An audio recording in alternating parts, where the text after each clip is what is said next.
Salut les amis, Bhaskar pour Hypnomachie, vidéo bonus en marchant, vidéo qui va parler de philosophie. Alors, on va pas philosopher dans le vent, on va essayer quand même de rester ancré par rapport à une réalité pratique dans ce dont je vais vous parler aujourd'hui. Et aujourd'hui, je voudrais qu'on revienne sur quelques notions de philosophie que il y a de fortes chances que vous n'en ayez jamais entendu parler, à moins vraiment de vous être intéressé au sujet en profondeur, puisqu'il s'agit justement du vieux débat entre assertorique et apodictique. Voilà, ça calme.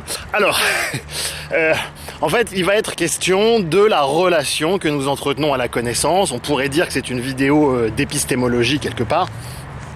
Vous savez à quel point j'aime l'épistémologie, notamment parce que, à un endroit, je ne suis pas sûr de comprendre comment font tous ces gens, tous ces savants, pour étudier à fond quelque chose, que ce soit l'astrophysique, non, je ne pense à personne, ou n'importe quel type de science, en ayant comme ça de profondes lacunes en épistémologie, puisque l'épistémologie, vous savez, en fait, toutes les sciences se basent justement sur l'épistémologie, qui est une branche de la philosophie. Et bien après, si on pousse l'investigation plus loin, on se rend compte que l'épistémologie se base elle-même sur une tortue, mais c'est une autre histoire. Bref. Donc, l'assertorique, c'est un terme un peu pompeux, pour décrire les connaissances qui sont peut-être vraies en fait, mais qui ne sont pas nécessairement vraies. Donc ça nous invite à nous questionner sur le rapport que l'on entretient au réel. Par exemple, si je vous dis que nous sommes en France, c'est peut-être vrai, mais ça n'est pas nécessairement vrai. C'est-à-dire que le fait que nous soyons en France, en fait, c'est une pure convention. On aurait très bien pu appeler ça le Quatrième Reich. D'ailleurs, ça aurait pu être ça si les Allemands avaient gagné la Deuxième Guerre. Donc c'est une pure convention. Le fait que vous m'appeliez Bhaskar, c'est une pure convention. C'est peut-être vrai, mais c'est une pure convention, etc., etc. C'est-à-dire qu'il n'y a pas de principe supérieur qui oblige cette vérité à être ce qu'elle est. C'est-à-dire qu'elle pourrait tout à fait être autre que ce qu'elle est. Il n'y a pas de problème avec ça. Et donc l'assertorique s'oppose à l'apodictique, dont on avait déjà parlé très brièvement. On avait parlé de l'apodictique kantien. L'apodictique, c'est justement ce qui ne peut pas être autrement d'un point de vue logique. C'est-à-dire que si on appelle la France Zimbabwe, en fait ça fonctionne. Ça fonctionne. Vous remplacez Zimbabwe partout par France, ça fonctionne. Si on remplace France par terre du milieu, ça marche aussi. Il n'y a pas de problème. Par contre, si vous prenez par exemple typiquement le droit naturel c'est un très bon exemple d'apodictique, c'est-à-dire qu'il y a toute une logique interne qui est extrêmement robuste et qui, entre guillemets, ne peut pas ne pas être. C'est-à-dire que c'est exactement... c'est en logique aristotélicienne. Tout ce que je vous dis là, ça n'a de sens que dans la logique aristotélicienne, mais c'est important parce que ce sont les bases de la logique formelle qui vont nous permettre justement d'avoir un rationnel solide. Et c'est ce rationnel solide qui va nous permettre à la fois un accès sain au transrationnel et qui va nous permettre d'éviter justement de nous penser en transrationnel alors qu'on est simplement en train de faire des petits arrangements avec soi-même, si vous voulez, en se racontant qu'on a accès au transrationnel alors qu'on est simplement en train de revenir à du pré-rationnel par manque justement de base forte en épistémologie, tout simplement. Et il y a quelque chose, je trouve, d'extrêmement ironique, pour ne pas dire de terrible, dans le rapport qu'entretient notre siècle et l'homme de la rue, et l'homme de la rue même éduqué. Je vous parle de l'homme de la rue, je sais pas, qui a un master, bac+5, etc., qui est peut-être un bon spécialiste dans son domaine, mais qui n'a pas forcément le niveau en épistémologie, donc pour resituer les connaissances qu'il a acquises dans un ensemble plus large. Ce qui peut arriver à des doctorants d'ailleurs. L'humanité se retrouve aujourd'hui face à un certain nombre de défis à relever, donc défis de la gestion des ressources, défis de la surpopulation, de la répartition de ces ressources, des éventuelles violences auxquelles cette répartition pourrait justement prêter le flanc rapidement en cas de problème, guerre civile, etc., etc. Et beaucoup de gens répondent à cela par l'instruction. Ils disent il faut instruire, parce que quand on instruit, vous savez probablement que quand on instruit des gens, notamment des femmes, elles font beaucoup moins d'enfants. Il y a une corrélation directe entre le niveau d'instruction des femmes et leur nombre d'enfants. Les femmes instruites aujourd'hui dans les pays occidentaux, justement, font moins de 2 enfants, donc justement ça pourrait permettre d'inverser la surpopulation. Mais malheureusement, on a des pays aujourd'hui où malgré des campagnes d'instruction massives, je pense par exemple à la Namibie, qui a un taux de reproduction absolument colossale, bref, on va pas aller par là, mais voilà, qui est en phase de contribuer largement à la surpopulation, l'Inde évidemment, bref, tout ça vous le savez. Ce que je voulais dire, c'est que malgré le défi de l'instruction, on repère que même dans les pays riches civilisés, Ce qu'on appelle instruction aujourd'hui, c'est en fait la surspécialisation qui va permettre de remplir son rôle social, qui va permettre d'être une espèce de petit rouage dans une machine bien huilée, mais où en fait l'individu va être surspécialisé. On pourrait discuter des bienfaits de la surspécialisation, du fait d'être un généraliste ou pas, etc. Bon, là c'est pas le sujet de la vidéo, mais en tout cas, il y a en général de profondes lacunes en épistémologie qui ne permettent pas d'utiliser le savoir que l'instruction justement nous a donné. Et ça c'est terrible parce que c'est exactement comme si on nous donnait une arme chargée mais qu'on ne nous apprenait pas à nous en servir. Et c'est absolument classique justement de l'initiation puisque, comme disait mon vieux maître, le premier niveau vous enseigne ce qu'il faut faire, le deuxième niveau vous enseigne comment faire le premier. C'est une des conséquences de l'absence du père. Nos sociétés modernes ont limogé la présence du père, littéralement, le père étant considéré comme ne servant plus à rien. CF justement la PMA, la GPA pour tous, etc., dans lequel le père devient totalement facultatif. La France va inscrire dans sa loi le père facultatif et permettre la venue au monde d'enfants sans père. Mais qui êtes-vous pour vous permettre une telle mutilation? Est-ce à dire qu'un père est inutile? Assumez de dire qu'un père n'est pas nécessaire. Assumez de dire que vous ne devez rien à vos pères. C'est précisément cette société-là que je ne veux pas. Celle qui dit qu'elle se fait toute seule. Celle qui dit que l'autre n'est pas nécessaire. Mais n'avez-vous donc jamais eu de père pour que vous ne sachiez pas à quel point on ne se passe pas d'un père plus fort? Et vous choisissez de faire sans eux, de ne prendre d'eux que ce qui vous intéresse, leurs gamètes, et de jeter le reste. Mais l'homme est un tout, Madame la Ministre. On ne prend pas que ses gamètes et jeter le reste. Il n'y a pas plus noble que l'homme. Votre loi, c'est s'offrir un être humain. On ne s'offre pas un être humain, Madame la Ministre. Un être humain n'est ni un objet, ni un projet, ni une promesse de campagne. Votre loi, loin d'abolir les inégalités, votre loi les aggrave. Votre loi soulève des questions de marchandisation du vivant, d'eugénisme, de sélection, le dévoiement du sens de la médecine et la voie du design de l'enfant parfait comme nous le voulons que vous déverrouilliez. Au-delà des bornes, il n'y a plus de bornes. Ce n'est pas le droit qui refuse un enfant à ces femmes, c'est la biologie. Il n'y a ni discrimination, ni inégalité, et vous le savez très bien. L'affirmer à longueur de médias, c'est mentir et manipuler l'opinion. La liberté si fièrement revendiquée n'est qu'une liberté de consommateur. Des Français accèdent au hard discount reproductif qu'il faudra reconnaître en France. Si la PMA, la congélation ovocitaire, le DPI, la recherche sur embryons, si tout cela existe, c'est aussi parce qu'elle enrichit médecins, généticiens, biologistes, patrons de start-up, juristes, avocats, banquiers en sperme et en ovules. Et vous faites semblant de ne pas le voir. Aider l'autre, voyez-vous, et vous le savez, c'est l'aider à accompagner ses limites. C'est l'aider à accepter ses limites et vivre avec. Ce n'est pas dépasser le possible humain. On ne peut décemment pas destituer la figure paternelle au motif que des nouvelles familles apparaissent. Produire des enfants sans père est une atteinte aux droits de l'enfant. Donner à des enfants des parents toujours plus vieux n'est pas un progrès social. Donner une mère seule pour famille n'est pas un progrès social. Mais vous cédez à la société gouvernée par ses seuls désirs. Vous cédez à la société gouvernée par zéro frustration. Et vous cédez à cette conquête de droit à l'infini, comme si la liberté s'y trouvait, quelle l'heure. Mais au-delà de ça, c'est le rôle symbolique du père et donc de la transmission verticale qui a été endommagée et avec ça justement l'accès à une transmission verticale de qualité. Je dis bien de qualité. Notez d'ailleurs comment la disparition des pères est directement liée à l'impact des Lumières et à la disparition du catholicisme, puisque autrefois dans nos cultures, toute personne qui n'avait pas eu la chance d'avoir un père, parce qu'il était mort au combat, qu'il était malade, qu'il était n'importe quoi, vivait tout de même au sein d'une paroisse dans laquelle les curés justement remplissaient ce rôle. C'est-à-dire que tout être humain grandissait avec une colonne vertébrale minimum liée à la vie de paroisse, ce qui n'est plus le cas aujourd'hui.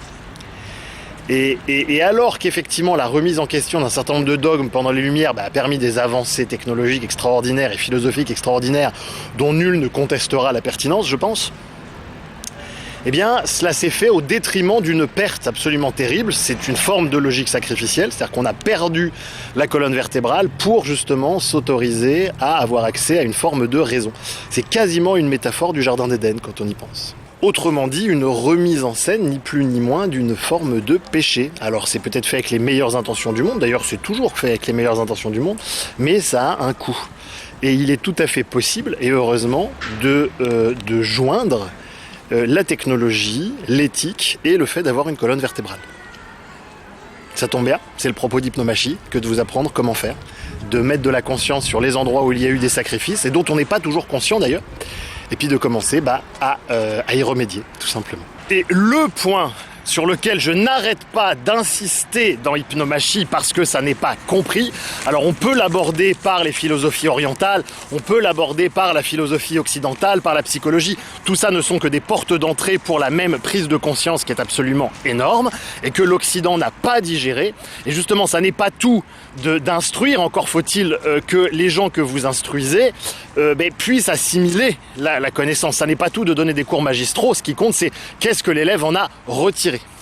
Et il y a une prise de conscience à laquelle l'Occident résiste puissamment, il suffit de regarder n'importe quel grand média pour s'en rendre compte, c'est que Wittgenstein a sonné le glas de la philosophie apophantique. Alors, la philosophie apophantique, qu'est-ce que c'est? Ça n'a rien à voir avec l'apophatisme. L'apophatisme, on en avait déjà parlé aussi très rapidement dans d'autres vidéos. L'apophantisme, c'est une autre dichotomie de la philosophie. C'est la dichotomie entre apophatique et cataphatique. Phatique, c'est ce qui relève de la parole. Quand on parle, quand on dit allô. Allô. Allô. Allô, c'est typiquement un terme phatique, c'est-à-dire il n'y a pas de contenu, on parle, on est juste en train de dire qu'on parle, et voilà, donc fatigue, c'est ce qui a trait à la parole, c'est la même racine que aphasie, par exemple, personne qui ne peut plus parler. Fatigue, ça s'écrit PH, et ça se prononce feu, comme un bol de feu, par exemple. Voilà. Donc, allô, disais-je, c'est le terme fatigue par excellence. Pour la petite anecdote, allô, en japonais, ça se dit moshi moshi. Je trouve ça absolument trop mignon. Voilà. En plus, le mochi, c'est un dessert, donc c'est comme si nous, on disait religieuse. Ce que tu dis n'a aucun sens. Donc, l'apophatisme, c'est le fait de définir, on l'avait vu dans des vidéos précédentes, c'est le fait de définir Dieu par la négative. Le fait de dire Dieu n'est pas ceci, Dieu n'est pas cela.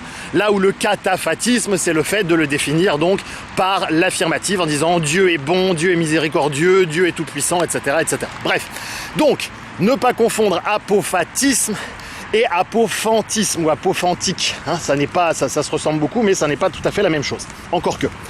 Donc, l'Occident résiste à la prise de conscience que Wittgenstein lui a proposée, qui est la fin de la philosophie apophantique. Apophantique, ça vient du grec, qui signifie à peu près affirmer, déclarer, on pourrait dire faire une assertion sur le réel, dire quelque chose sur le réel. Alors effectivement, ça remonte très très loin, il y a énormément de philosophes qui ont justement traité de ces sujets. Aristote est probablement le plus connu, là encore on en a déjà parlé, dans les vidéos bonus souvent je reprends des notions à peine survolées dans des vidéos ordinaires. Donc pour Aristote déjà, donc l'apophantique c'était justement ce qui peut être vrai ou faux. Donc là on est déjà dans le postulat que l'homme a la capacité de dire quelque chose à propos du réel.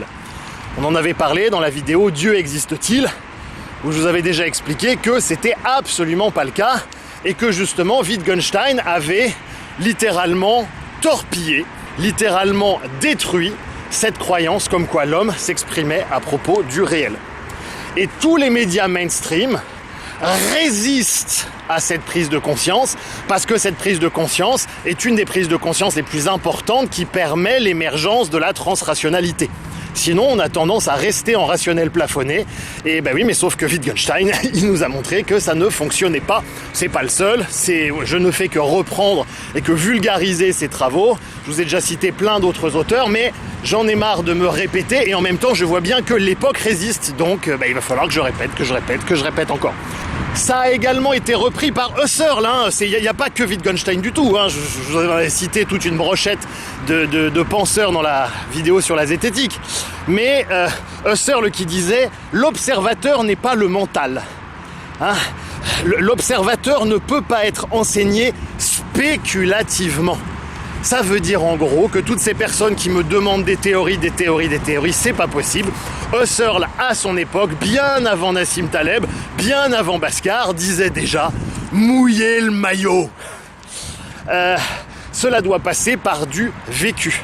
Alors bien sûr, comme on en a déjà parlé dans la vidéo vers une épistémologie non dualiste, la connaissance des hommes a commencé par des grandes vérités qui ne pouvaient pas ne pas être, autrement dit par une approche strictement apodictique, typiquement le travail de Kant par exemple, mais aussi une bonne partie de l'œuvre d'Aristote. Au fur et à mesure de l'avancée de leur connaissance, un grand nombre d'êtres humains se sont rendus compte que ce qu'ils prenaient pour de l'apodictique était en fait de l'assertorique. C'est ce qui a fait que le droit naturel, qui était composé d'un grand nombre de règles au départ, aujourd'hui se retrouve réduit à peau de chagrin à 3 règles. Il n'est pas impossible d'ailleurs dans le futur que ces 3 règles justement fondent elles aussi comme neige au soleil, tout dépendra de l'avancée des connaissances. Aujourd'hui, on a des philosophes de seconde zone qui ont simplement envie d'enlever la propriété des droits naturels, mais en termes argumentaires, c'est juste qu'ils en ont envie. Donc c'est un petit peu léger, vraiment sur le fond. Mais lorsque vous expliquez justement aux gens que le savoir doit être situé dans cette dichotomie assertorique, apodictique, sans quoi en fait vous ne savez rien, et lorsque vous commencez à essayer de situer le savoir entre assertorique et apodictique, vous réalisez en fait en méta que c'est extrêmement difficile de le faire. On peut poser un certain nombre de postulats, mais cela vous renvoie intrinsèquement sur la fragilité de toute connaissance.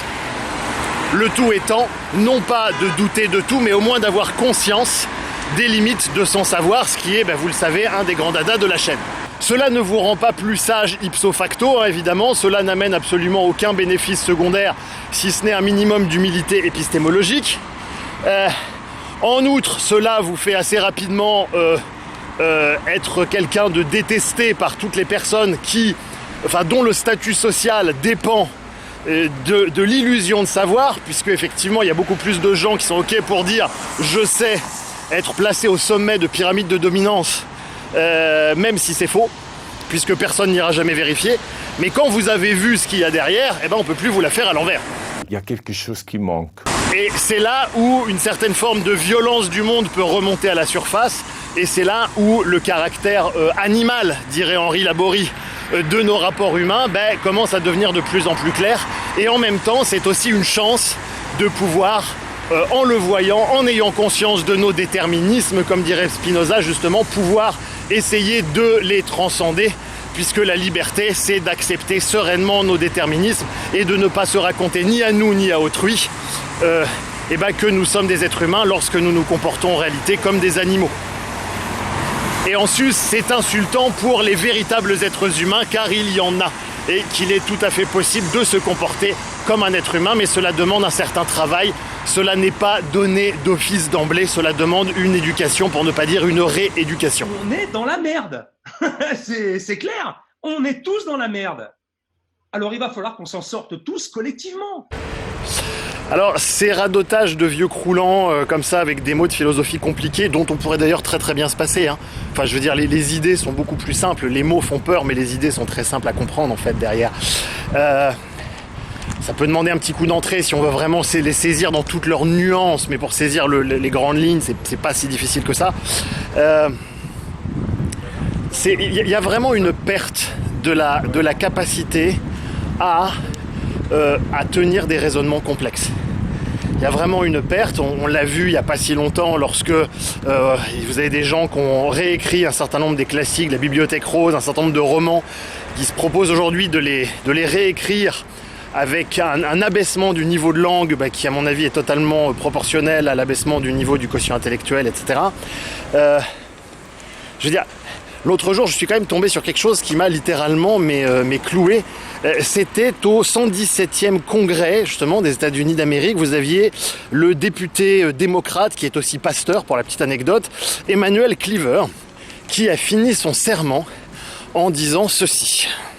We ask it in the name of the monotheistic God, Brahma, and God known by many names, by many different faiths. A man and a woman.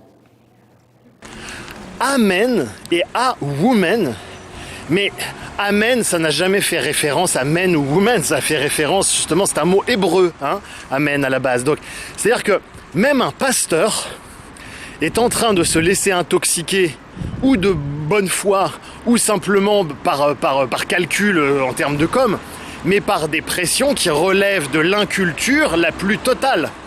Et si même, justement, un député, qui plus est pasteur, c'est-à-dire qui a fait des études dans cette branche, se laisse contaminer, justement, par des choses qui ne sont pas des raisonnements rigoureux, qui sont simplement les résultats de la propagande, mais on n'est même plus dans l'idiocratie, là.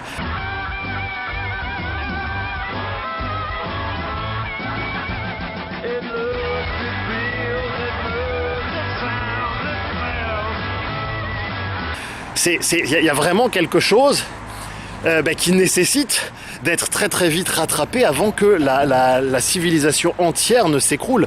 Mais là c'est planétaire si vous voulez à ce niveau-là. Enfin, c'est planétaire, je suis sûr qu'à Bali ou au fin fond de l'Indonésie, il y a des pêcheurs qui s'en foutent totalement et qui, voilà, ça change rien à leur mode de vie. Et c'est la beauté justement de l'humanité, c'est sa résilience, mais enfin tout de même. Voilà, donc c'était une petite vidéo, donc justement pour vous parler de ces termes un peu obscurs d'assertorique, d'apodictique, d'apophantique, d'apophatisme, et de cataphatisme. Voilà, histoire de vous faire un petit peu de vocabulaire philosophique.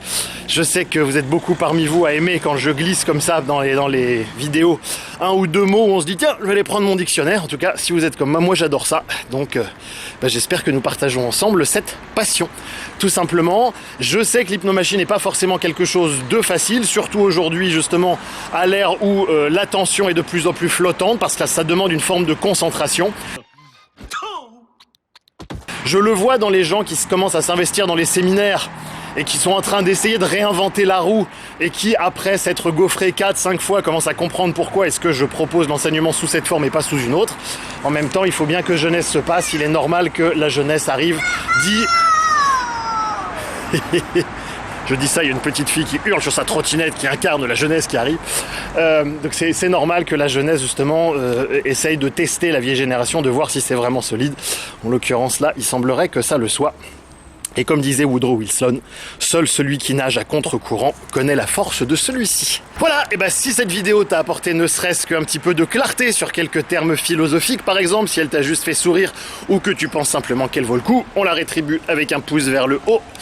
Enfin, si tu veux, hein, ce que tu veux, en tout cas, moi, ça me fait plaisir, ça m'aide, voilà, donc si t'as envie de m'aider, hein, si t'as envie juste de pomper la connaissance et le savoir sans renvoyer la balle, tu peux, parce que si tu le fais, ça veut dire que t'as pas beaucoup reçu dans la vie et que t'as besoin de prendre seulement sans avoir à rendre en retour, et c'est légitime aussi.